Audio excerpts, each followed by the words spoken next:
The slumberous sun is taking longer to emerge over the hillside, and I'm taking longer to get out of bed in the morning.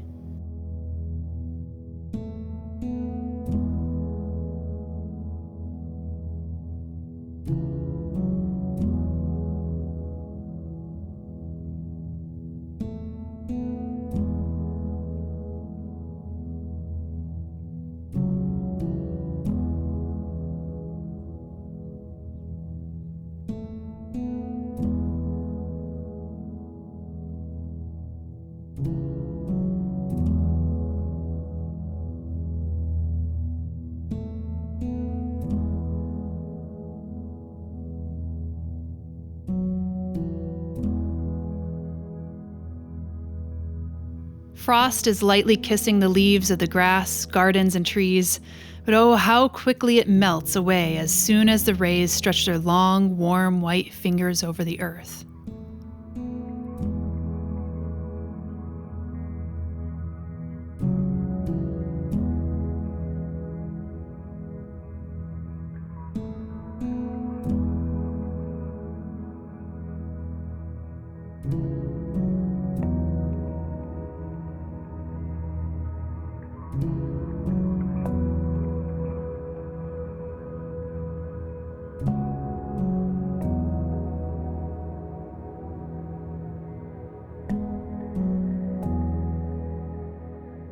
We are in sync with the animals, birds, insects, and trees here.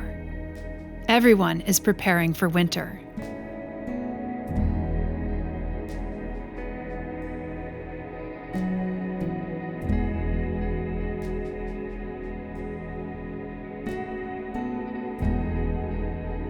I saw a groundhog on the meadow's edge the other day with an ample waistline. A mama bear and her 4 young walked up onto our deck, searching for whatever berries or seeds they could find.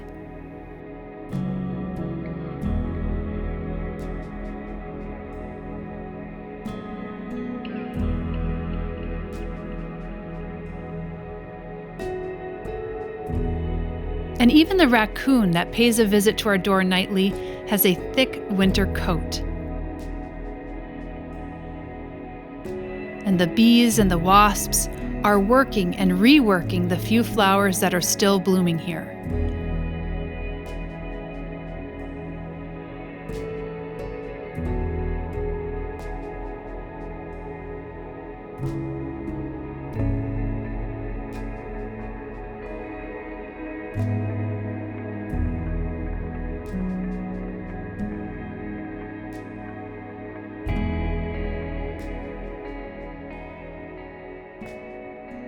Even the coyotes at night seem to yip and holler at the moon with more fervent appeal as the weather cools down.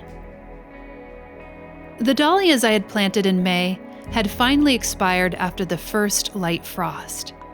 But I have been able to take up the tubers that I liked the most and will save them for planting next year.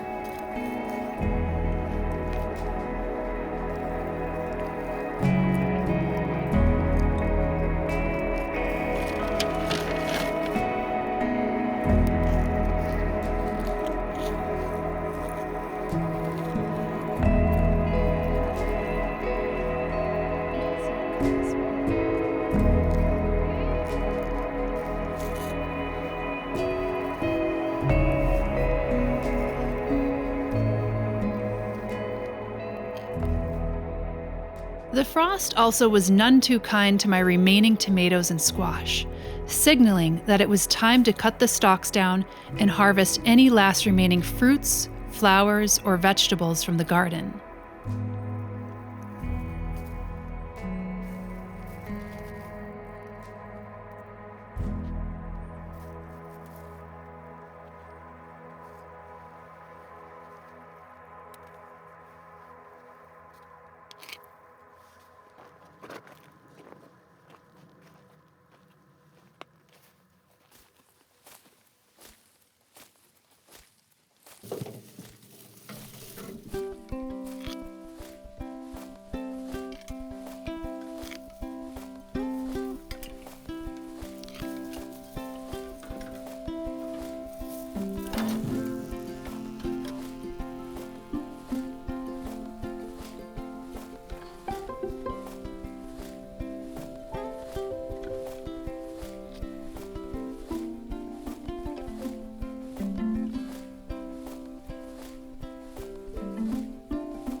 The prostrate rosemary, not hardy enough to weather the winter, grew beautifully and was more well-rooted than I expected.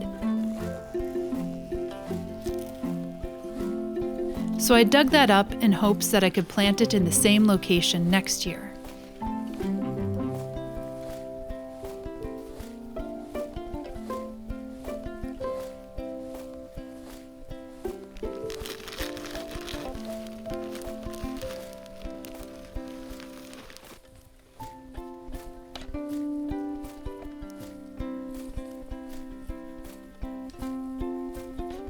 Many of the perennial herbs and crops, like our native ground cherries and sea kale, saffron crocus, and roseroot, will likely return the following year, bigger and better than the previous year.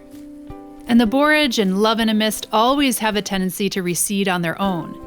But I chose to collect some nigella seed for cooking my heartiest soups and stews over the winter months.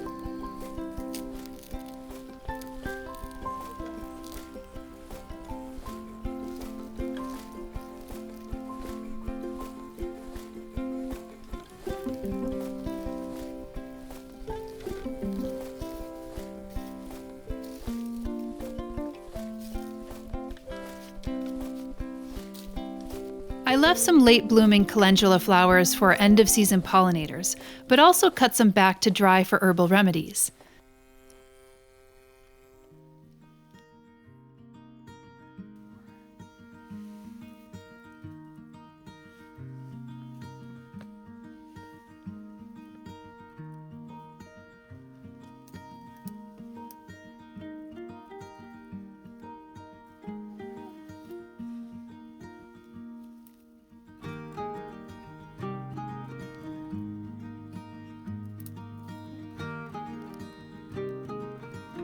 My father loves the salves I make from the calendula and St. John's wort that I collect over the course of the growing season.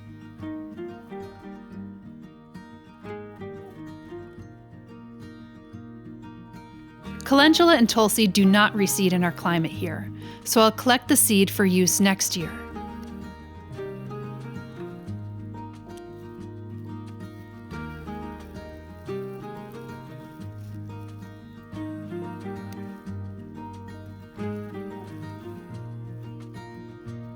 Nothing will go to waste here, though, as all those stems and leaves and fruits will provide biomass to our ever-increasing compost piles.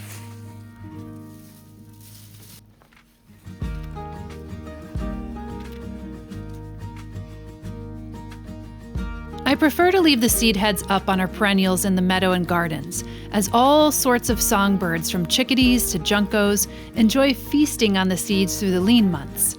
But I did cut back a few stalks of aster, showy goldenrod, and sneezeweed down in hopes of spreading it to the larger meadow just beyond the orchard.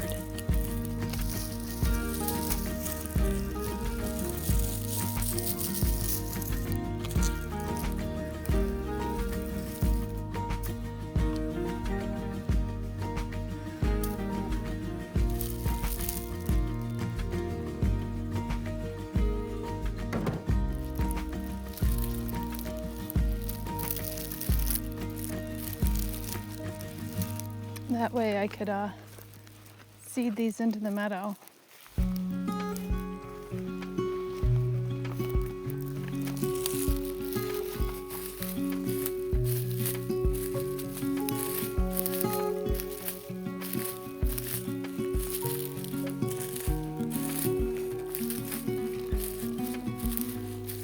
Said that you've been hurt one too many times before. Ended up staying in the bathroom mirror, crying on your bedroom floor. Baby, you can take my word, you haven't gotta hurt no more. Things about to get much better. I wanna make this forever. I wanna make this forever.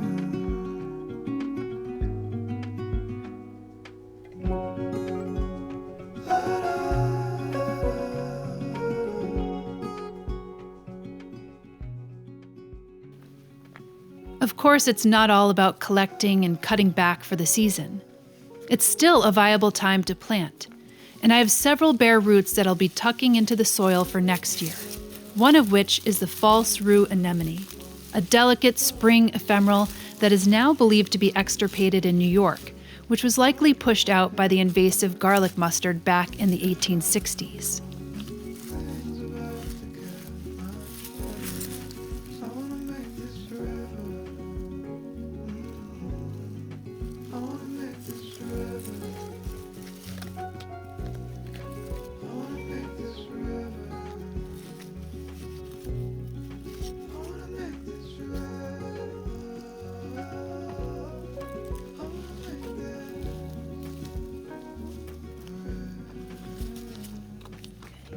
Now I have one more thing that I'd like to do.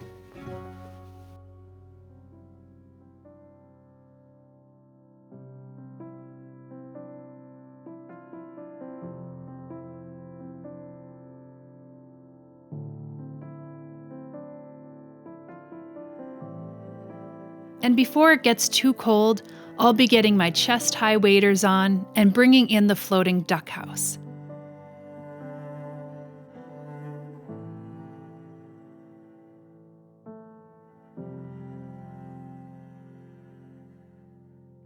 Next year, we'll make sure to get this out before the end of February, in time before the nesting season, to see if ducks will be enticed to this protected floating island. Our outdoor furniture, which dots the land and porches and serves as a resting spot for both bird and human alike, will be put away for the season as well, so as to help preserve them for years to come.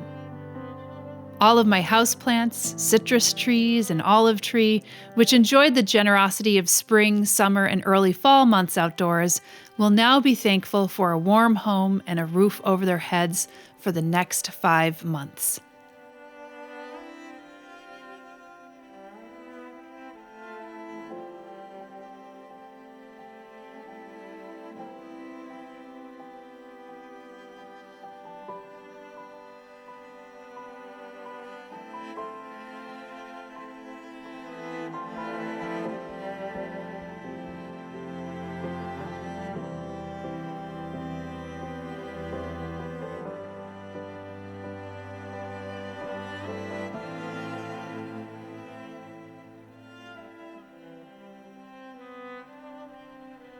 It's funny because it feels like it was just a short time ago when I noticed the first signs of growth in the pollinator garden.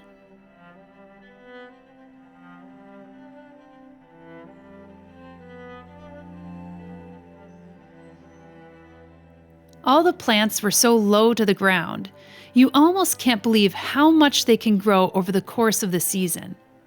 And even though some would argue that the gardens may look the best at the height of bloom in July, August, and early September, there's just something so precious and pensive and subtly beautiful about their autumnal garb. The vintage khakis, their stately architecture, and textural skeletons give life and movement and structure to a sepia-toned landscape. It's like watching a classic film of the world go by, branch by branch, leaf by leaf. This is autumn.